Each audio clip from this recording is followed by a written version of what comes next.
ये कहानी 17वीं सदी की है, जहां एक अमीर और सुशील लड़का अपने परिवार के साथ खुशी खुशी जीवन जी रहा था। लेकिन उसकी जिंदगी उस समय बदल जाती है जब एक खतरनाक जादूगरनी उसे श्राप देकर एक डरावने रूप में बदल देती है और फिर उसे जिंदा ही कब्र में दफना देती है। 200 साल बाद अचानक एक दिन वह अपनी कब्र से आजाद हो जाता है और इस बदली हुई दुनिया में वापस लौट आता है। लेकिन सवाल ये है कि वह लड़का 200 साल तक कब्र में जिंदा कैसे रहा और जादूगरनी ने उसे यह श्राप क्यों दिया था। आज की इस कहानी में हम ये सब जानेंगे। तो कहानी शुरू होती है साल 1760 के समय से, जहां हम कॉलिन परिवार को देखते हैं। इस परिवार में केवल 3 लोग रहते हैं। इस परिवार में अपने माता पिता के साथ सिर्फ एक छोटा लड़का होता है जिसका नाम है बर्नबास। बर्नबास का परिवार बहुत ही अमीर था क्योंकि उसके पिता का समुद्र में मछली पकड़ने का बड़ा कारोबार था। उन्होंने अमेरिका से कुछ दूरी पर समुद्र के पास एक टाउन बसाया जिसका नाम रखा गया कोलिन्सपोर्ट। आगे हम देखते हैं कि बर्नबास के पिता उसे समझाते हैं कि दौलत से बड़ा परिवार होता है, इसलिए हमेशा अपने परिवार का ख्याल रखना। कोलिन्सपोर्ट में बर्नबास के पिता ने अपने परिवार के लिए एक शानदार हवेली बनवाई जिसका नाम रखा गया कॉलिनवुड। कुछ ही सालों में उनका मछली पकड़ने का कारोबार तेजी से बढ़ने लगा। इस दौरान बर्नबास भी बड़ा होकर जवान हो चुका था। इसी जवानी के दिनों में उसका अफेयर घर में काम करने वाली एंजेलिक नाम की एक नौकरानी से हो गया। फिर एक दिन एंजेलिक बर्नबास से कहती है, मैं तुमसे बहुत प्यार करती हूँ और अब शादी करके पूरा जीवन तुम्हारे साथ बिताना चाहती हूँ। लेकिन बर्नबास शादी करने से मना कर देता है। इस बात से गुस्सा होकर एंजेलिक बर्नबास को अकेला कर देने के लिए काला जादू करती है और उसके माता पिता के ऊपर हवेली की एक मूर्ति गिराकर उनकी जान ले लेती है।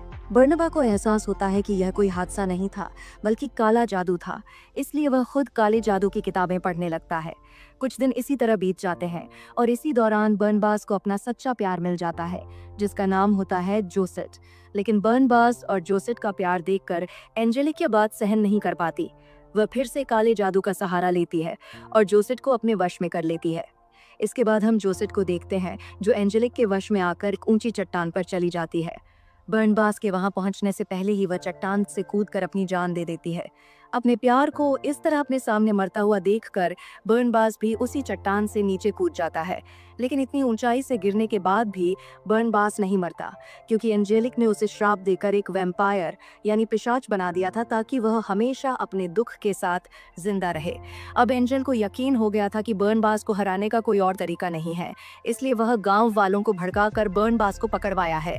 गांव वाले उसे एक ताबूत में बंद कर देते हैं और जमीन में दफना देते हैं और इसी तरह 200 साल बीत जाते हैं। इसके बाद हम 1972 का समय देखते हैं जहां विक्टोरिया नाम की एक लड़की ट्रेन से कोलिन्सपोर्ट आ रही होती है। फिर वह एक गाड़ी से लिफ्ट लेकर कॉलिनवुड हवेली पहुंचती है। वहां पहुंचने के बाद बिल्ली नाम का एक नौकर उसके लिए दरवाजा खोलता है। अब यहाँ विक्टोरिया को घर की दीवार पर बर्नबास की एक तस्वीर दिखाई देती है। इसे देखकर वह बिल्ली से पूछती है, ये कौन है? तभी वहां एलिजाबेथ आती है और विक्टोरिया को बताती है कि यह बर्नबास की तस्वीर है जो कॉलिन परिवार का एक महान और नेक सदस्य था। यहाँ हमें पता चलता है कि एलिजाबेथ भी कॉलिन परिवार से हैं। उन्होंने अखबार में ये इश्तिहार दिया था कि उन्हें एक ट्यूटर की जरूरत है जो डेविड का ख्याल रख सके। एलिजाबेथ विक्टोरिया को बताती हैं कि इस बड़ी हवेली में अब बस कुछ ही लोग रहते हैं। एलिजाबेथ कहती हैं, यहाँ मैं मेरी बेटी कैरोलिन, मेरा भाई रॉजर और उसका बेटा डेविड रहते हैं। इस पर विक्टोरिया एलिजाबेथ से डेविड की माँ के बारे में पूछती है। एलिजाबेथ बताती हैं, समुद्र में डूबने से डेविड की माँ की मौत हो गई थी, लेकिन डेविड इस बात को आज तक मान नहीं पाया। उसे लगता है कि वह अपनी माँ को देख सकता है और उनसे बात भी करता है। इसके बाद एलिजाबेथ विक्टोरिया को अपनी बेटी कैरोलिन से भी मिलवाता है। कैरोलिन असल में थोड़ी शरारती और जिद्दी स्वभाव की लड़की होती है। अब रात के समय डिनर पर एलिजाबेथ विक्टोरिया को डेविड के पिता रॉजर से भी मिलवाता है। उसी डिनर टेबल पर एक साइकेट्रिस्ट डॉक्टर जूलिया भी आती है। दरअसल डेविड अभी भी अपनी मां को देख सकता है, जिसे लेकर एलिजाबेथ को लगा कि उसे एक मनोचिकित्सक की जरूरत है। इसी वजह से उन्होंने डॉक्टर जूलिया को बुलाया था जो पिछले 3 साल से वहीं रहकर डेविड का इलाज कर रही हैं। इसी बीच विक्टोरिया को थोड़ी दूर कोई सफेद चादर ओढ़े हुए नजर आता है। असल में डेविड यहाँ विक्टोरिया को डराने आया था, लेकिन वह नहीं डरी। अब आगे हम विक्टोरिया को देखते हैं जो अपने कमरे में कपड़े ठीक कर रही होती है। तभी वह देखती है कि कमरे के सामने कोई चादर ओढ़कर खड़ा है। उसे लगा कि डेविड फिर से उसे डराने आया है, इसलिए वह चादर हटाने जाती है। लेकिन चादर हटाते ही वहां जोसेट की आत्मा होती है। जोसेट की आत्मा विक्टोरिया को बताती है वह आ रहा है। ये कहकर आत्मा कुछ दूर चलती है और फिर गायब हो जाती है। अब दूसरी तरफ हम कुछ मजदूरों को देखते हैं जो जेसीबी से खुदाई कर रहे थे। खुदाई के दौरान उन्हें जमीन के नीचे कुछ सख्त चीज महसूस होती है। जब वे मिट्टी हटाते हैं तो उन्हें एक ताबूत मिलता है। असल में वर्नबास उसी ताबूत में कैद था। यह देखकर जब उनका सुपरवाइजर ताबूत पर लगी चेन को काटता है, तभी बर्नबास अपनी कैद से आजाद हो जाता है। बाहर आते ही वह सभी मजदूरों पर हमला कर देता है और एक एक करके उनकी जान ले लेता है। इसके बाद वह अपने घर यानी कॉलिन वुड हवेली पहुंचता है। गार्डन में उसकी मुलाकात बिल्ली से होती है। वह बिल्ली को हिप्नोटाइज करके अपने वश में कर लेता है और उसे पूछता है, क्या इस घर में अब भी कॉलिन परिवार के लोग रहते हैं? जिस पर बिल्ली हाँ में जवाब देता है। इसके बाद बर्नबा घर के अंदर जाता है और हवेली की शाही चीजों को देखने लगता है। वह इन चीजों के बारे में बिल्ली को बताने लगता है। इसी दौरान उसे कैरोलिन और डेविड भी मिलते हैं। बर्नबा को देखकर कैरोलिन सोचती है कि शायद वह कोई पागल है जो शराब पी गया है, लेकिन डेविड उसे दीवार पर लगी वर्नबास की तस्वीर दिखाता है। इस पर वर्नबास कहता है, यह मेरी ही तस्वीर है। जब मैं यहाँ खड़ा था तब एक महान कलाकार ने इसे बनाया था। इतने में एलिजाबेथ वहाँ आती है और बच्चों को वर्नवाल से दूर रहने को कहती है। डेविड कहता है, यह खुद को हमारा रिश्तेदार बता रहा है, लेकिन एलिजाबेथ उसे एक धोखेबाज समझती है। वह वर्नबास को एक दूसरे कमरे में ले जाकर कहती है, अगर यह कोई मजाक है तो इसे यहीं खत्म करो। बर्नबास खुद को साबित करने के लिए एक गुप्त दरवाजा खोलता है और एलिजाबेथ को वहां से होते हुए एक खुफिया तहखाने में ले जाता है। इस तहखाने के बारे में एलिजाबेथ को अब तक कुछ भी नहीं पता था, जहां बहुत सारे हीरे और जवाहरात रखे हुए थे। ये सब देखकर एलिजाबेथ एकदम से हैरान हो जाती है और उसे यकीन हो जाता है कि बर्नबा कोई और नहीं बल्कि कॉलिन परिवार का बेटा है। अब बर्नबास एलिजाबेथ से कहता है कि वह वैम्पायर है और उसे यह भी बताता है कि मैं इस परिवार के किसी भी सदस्य को नुकसान नहीं पहुंचाऊंगा। इसके बाद हम पूरे परिवार को डिनर टेबल पर देखते हैं, जहां एलिजाबेथ सबको बताती है कि ये हमारे दूर के रिश्तेदार हैं। इसी दौरान डॉक्टर जूलिया वहां आ जाती हैं तो एलिजाबेथ बर्नबा से उसकी पहचान करवाती है। इसके बाद बर्नबा अपने मछली पकड़ने के कारोबार के बारे में पूछता है तो एलिजाबेथ बताती हैं, हमारा कारोबार तो लगभग बर्बाद हो चुका है क्योंकि एंजेलिक नाम की एक औरत ने मछुआरों से डील करके हमारे बिजनेस पर कब्जा कर लिया है। इस पर बर्नबास कहता है, अब मैं आ गया हूँ तो फिर से बिजनेस को टॉप पर ले आऊंगा। इसी बीच विक्टोरिया वहां आ जाती है और उसे देखते ही बर्नबास उसे जोसेफ कहकर बुलाता है क्योंकि अचानक उसे ऐसा महसूस होता है कि जोसेफ फिर से आ गई है। दरअसल विक्टोरिया की शक्ल बिल्कुल जोसेफ से मिलती थी।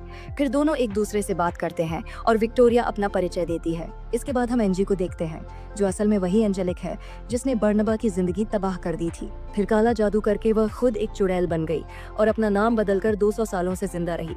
इसके बाद वह ऑफिस पहुंचती है जहां उसे पता चलता है कि पिछली रात खुदाई के दौरान उनके मजदूरों को करीब 200 साल पुराना एक ताबूत मिला था। फिर किसी ने उन सभी मजदूरों को बहुत बेरहमी से मार डाला। यह सुनते ही एंजेलिक शॉक्ड हो जाती है और उस जगह पहुंचने के बाद उसे पूरा यकीन हो जाता है कि बर्नबास वही है। वह सीधा कॉलिन वुड पहुंचती है जहां वह एलिजाबेथ से बात करने लगती है। इतने में बर्नबास आकर जब उससे हाथ मिलाता है तो उसे एहसास हो जाता है कि यही एंजेलिक है। इसके बाद बर्नबास उसे एक दूसरे कमरे में ले जाकर फिशिंग बिजनेस के बारे में बात करता है। वह कहती है, अब यह बिजनेस मेरा है और तुम जान गए होंगे कि मैं कौन हूँ। इस पर बर्नबा कहता है, हाँ मैं जानता हूँ तुम वही चुड़ैल हो जिसने मेरा सब कुछ तबाह कर दिया था। मैं तुम्हें काला जादू के जुर्म में अंदर करवा दूंगा। वह हंसते हुए कहती है, तुम ऐसा कुछ भी नहीं कर सकते। तुम पर कोई भी यकीन नहीं करेगा क्योंकि मैं 200 सालों से अलग अलग रूपों में इस समाज में इज्जत से जी रही हूँ और कॉलिन स्पोर्ट अब मेरा है। उसके जाने के बाद बर्नबास एंजेलिक के बारे में सब कुछ एलिजाबेथ को बता देता है। वह कहता है, ये वही चुड़ैल है जिसने मेरे माता पिता और मेरा प्यार सब कुछ छीन लिया और मैं कुछ नहीं कर पाया। इस पर एलिजाबेथ उसे मोटिवेट करती है, तुम फिर से अपना बिजनेस खड़ा कर सकते हो और अपने परिवार को एक ऊंचे मुकाम पर ले जा सकते हो। इसके बाद बर्नबा सबसे पहले अपनी हवेली की मरम्मत करवाता है और दीवारों पर खूबसूरत पेंटिंग्स बनवाकर अपनी हवेली को फिर से शानदार बना देता है। फिर अपने बिजनेस को बढ़ाने के लिए वह बिल्ली को साथ लेकर कुछ बड़े बड़े मछुआरों से मिलता है और उन्हें हिप्नोटाइज करके एंजेलिक का काम छोड़कर कोलिन परिवार के लिए काम करने के लिए तैयार करवा लेता है। इस तरह उसका मछली पकड़ने का कारोबार फिर से चलने लगता है।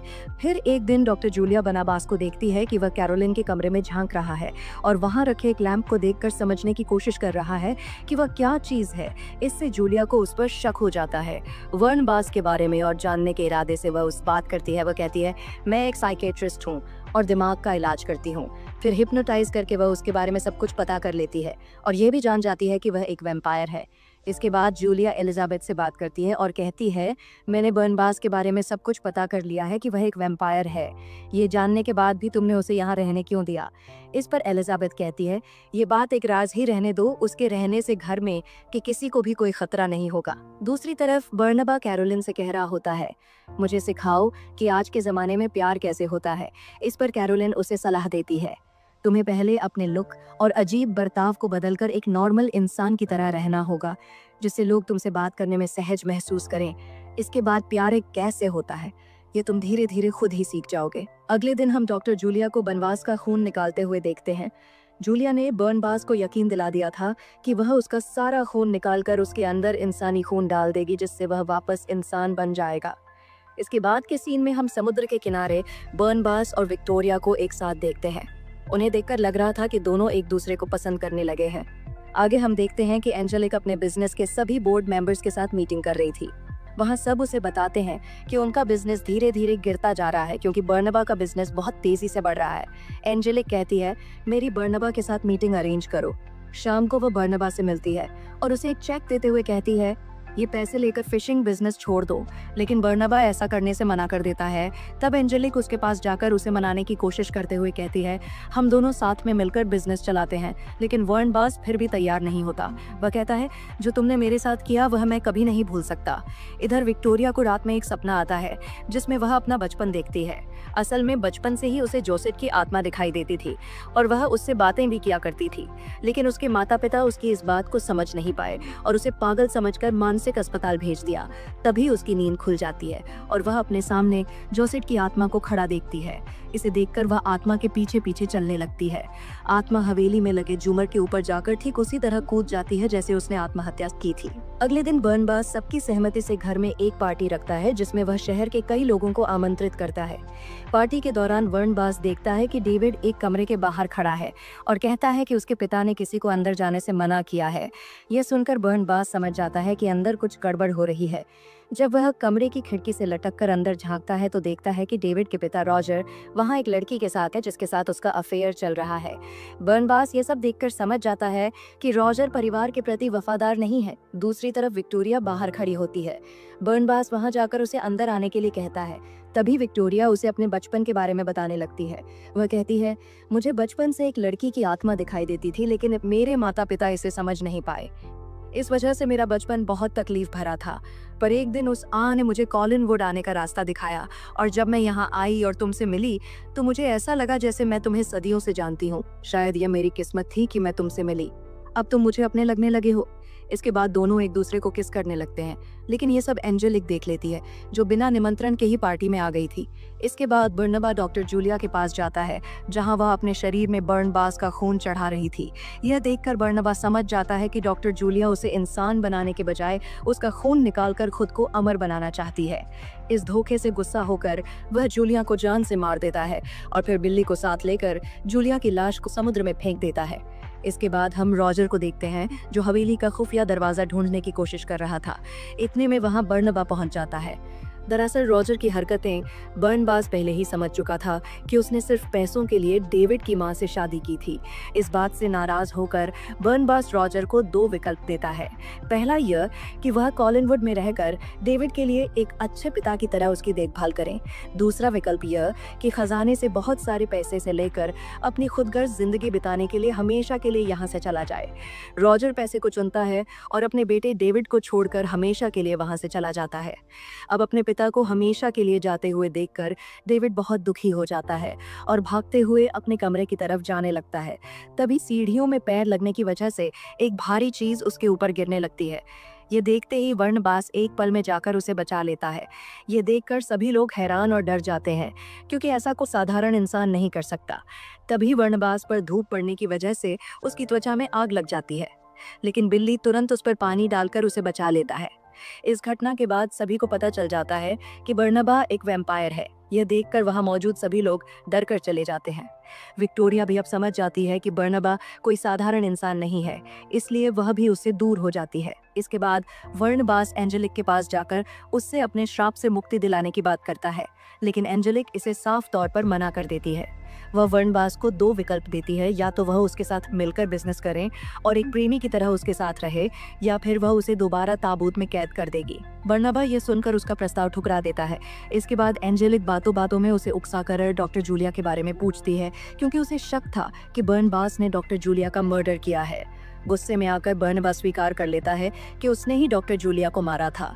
जैसे ही बर्नबास वहां से निकलता है, एंजेलिक अपने जादू के जरिए उसे फिर से ताबूत में कैद कर देती है और उसके पूरे शरीर को जंजीरों से बांध देती है। इसके बाद वह अपने आदमियों के साथ बर्नबास को ले जाते हुए उसकी फिशिंग फैक्ट्री को आग लगवा देती है। आखिर में एंजेलिक बर्नबा को ताबूत सहित एक घने जंगल के पुराने टूटे फूटे घर में ले जाकर रखवा देती है और वहां से चली जाती है। अब उनके जाते ही डेविड वहां आ जाता है, जिसे उसकी मां की आत्मा ने भेजा था। डेविड ताबूत खोलकर बर्नबास को आजाद कर देता है। वहीं दूसरी तरफ फिशिंग फैक्ट्री में आग लगने की वजह से पुलिस और बहुत सारे लोग वहां जमा हो गए थे। इसी बीच एंजेलिक पुलिस के पास जाकर माइक के जरिए सभी लोगों को बताती है कि उसने बर्नबा की वह बात सुनी थी जिसमें उसने डॉक्टर जूलिया के मर्डर की बात कबूल की थी। वह पुलिस को यह भी बताती है कि बर्नबा एक कातिल है और उसके घर वाले भी गुनहगार हैं, क्योंकि उन्होंने यह सब छुपाने की कोशिश की। इसके बाद एंजेलिक पुलिस को लेकर कॉलिनवुड पहुंच जाती है। वहां बर्नबास सामने आकर सबके सामने एंजेलिक के गले पर हमला कर देता है और उसे काटता है, लेकिन एंजेलिक को कुछ भी नहीं होता। वह अपनी ताकत का इस्तेमाल करके बर्नबा को दूर फेंक देती है। ये देखकर सभी लोग डर जाते हैं और समझ जाते हैं कि ये दोनों वैम्पायर हैं। इस स्थिति को देखकर पुलिस भी सतर्क हो जाती है और सभी टाउन के लोग को वहां से तुरंत जाने का आदेश देती है। इसके बाद बर्नबा और एंजेलिक के बीच एक खतरनाक लड़ाई शुरू हो जाती है। इतने में एलिजाबेथ एक बंदूक लेकर एंजेलिक पर फायर करती है, लेकिन उसे कुछ नहीं होता। वह दोबारा से खड़ी हो जाती है और अपनी जादुई शक्ति का इस्तेमाल करके हवेली की चीजों को जीवित कर देती है। वह एक सांप को एलिजाबेथ पर अटैक करने के लिए भेजती है और हवेली में चारों तरफ आग लगा देती है। फिर एक पुतले की मदद से बर्नबास को जकड़ लेती है। इसी दौरान हमें पता चलता है कि एंजेलिक ने अपनी जादुई शक्तियों से कैरोलिन को एक खूंखार वुल्फ में बदल दिया था। कैरोलिन सामने आकर एंजेलिक पर टूट पड़ती है और उसे मारने की कोशिश करती है, लेकिन एंजेलिक अपनी ताकत से उस पर भारी पड़ती है और कैरोलिन को मारकर बेहोश कर देती है। इसके बाद एंजेलिक बर्नबास के पास जाकर उसे मारने वाली होती है। वह कहती है, मैंने तुम्हारा सब कुछ तबाह कर दिया और डेविड की मां डूबकर नहीं मरी थी, बल्कि मैंने ही उसे मारा था। तभी वहां डेविड आकर कहता है, उसे छोड़ दो, नहीं तो मेरी मां तुम्हें मार डालेगी। इसी दौरान हम देखते हैं कि डेविड की मां की आत्मा सामने आती है और अपनी शक्ति से एंजेलिक पर हमला कर देती है। एंजेलिक बड़े से झूमर से टकराकर गिर जाती है। इसके बाद बर्नबास भी उस पुतले की जकड़ से छूट जाता है और सबको बाहर जाने के लिए कहता है।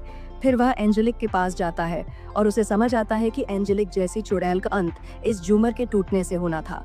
अब देखते ही देखते एंजेलिक की मौत हो जाती है।